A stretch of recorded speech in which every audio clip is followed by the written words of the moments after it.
They've been all over the place in the whole country and through the media, and our staff, the IGG staff, are all over the country mobilizing Ugandans to understand the cost of corruption to an individual, to your household, to your life.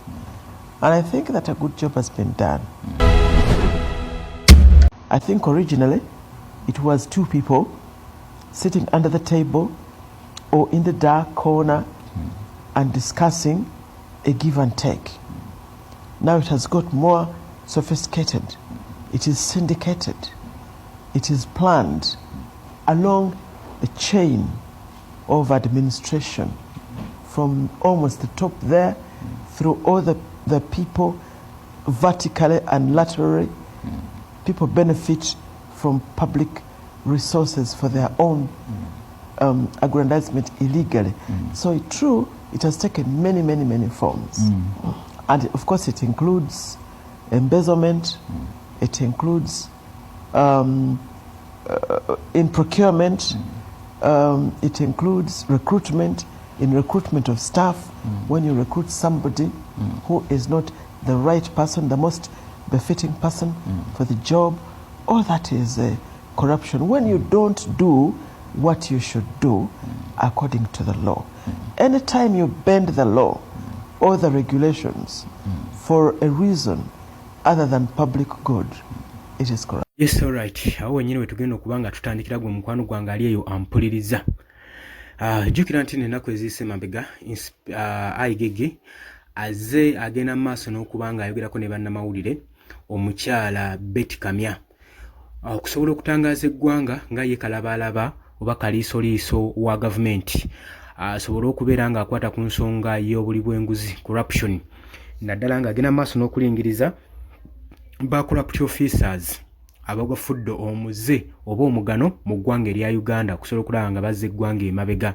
Agamba nti n'ekintu kino mukirabanga ekyokusaaga nti oba kati kyayingira dda politics, ekintu kino bakipulaninga we baba bagenda okupracticinga corruption okugamba bakyeteekerateekera beeteekerateekera ddala era bakipulaninga kibeera well planned. Yensonga waaki olaba nga obuli bw'enguzi bukyabadde buzibu nnyo okubanga bumenyebwawo mu ggwanga lyattu Uganda.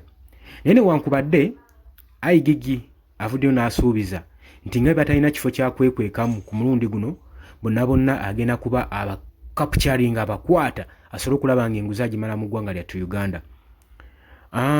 Bannayuganda balina ekintu ekyabeewuunyisa kubanga bakimanyi bulungi. Bannayuganda bagamba kalabalaba wa gavumenti amanyi bulungi enguzi zeesiguka, so ate era ekisusunkwa akimanyi. Tosobola kuŋŋamba nti nno ogenda kubanga olonderera nswa nga namunsi omulesi ate ng'oli mu kulwanyisa nswa.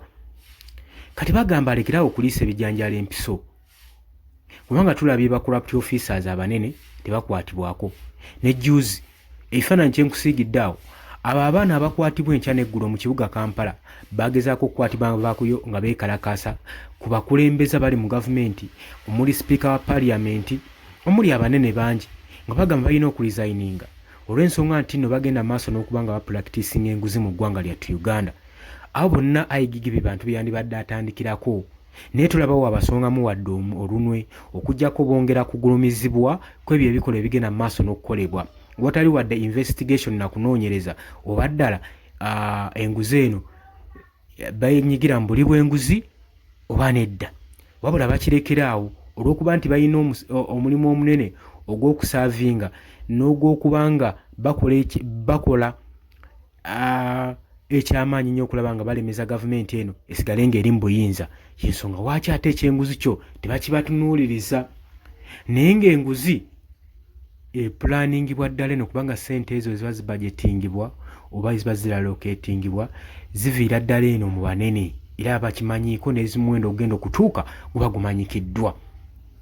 Kakati bannayuganda kino balabanga okufuuyira endiga omulere olw'ensonga nti nayigiggi byagenda mu maaso n'okulangirira balabanga ye yeeriko nti talina ngeri ki gy'asobola kutakulamu wadde n'okutuuka ku kwota y'okulwanyisa obuli bw'enguzi mu ggwanga lyattu Uganda.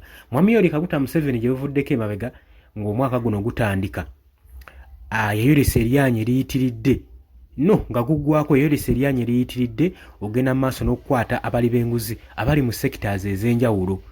Yabakwata n'ateekawo n'akakiiko akavunaanyizibwa ku kukwata obuli bw'enguzi. Naye kyewuunyisa bannayuganda nti akakiiko ke yateekako eyali akakulira oludde yali alina emisango mu kkooti era nga gyamusinga yasingibwa n'emisango egyo egy'obuli bw'enguzi ate y'omu yali akulira akakiiko akakwata abali b'enguzi mu ggwanga Uganda. Otulaba nti no kintu kyali kyewuunyisa. So bino twabirabanga ebyokuyiwa ensaano ku mazzi kubanga bannayuganda balabanga byakwonoona ku ssente za mubi wa musolo kutandika ate kufujirira musimbi akakiiko akagenda okuvunaanyizibwa kukwata abali b'enguzi so nga ate be bamu ku bapulaninga enguzi engeri ki gyegenda okubanga eriibwamu. Kati so ayigigi okumatiza bannayuganda yeetaaga akoleyo ekintu ekyenjawulo ekitiisa ekikanga ng'akwata ku bamu ku bagavumenti officers abanene omuli nga sipiika wa paliamenti gwe balumiriza ennyo entakera nti yasinze okwenyigira mu buli bw'enguzi.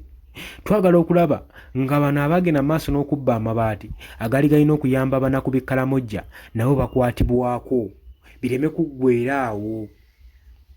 Balabe nga Uganda kwegamba ba-officers abamu nti ku mulundi ogusoose baliko serious mu nsonga ezimu.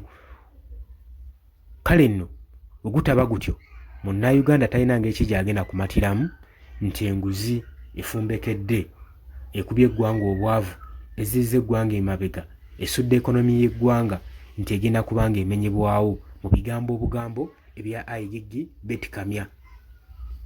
Oli ku UG Updates TV kosinziro bango otuwuliriza gwatanatuyungako kutegeeza kiriya wansi waliwo ekigambo subscribe kikoneko ojja kubanga otweyungako ddala bulungi nnyo. Abali mu diaspora mbatumiddeko nnyo mbagaliza eggandalo lya weekend libatambulire bulungi. Osobola okujja mu comment section n'oteekayo endowooza yo. Mbagala nnyo mweraba.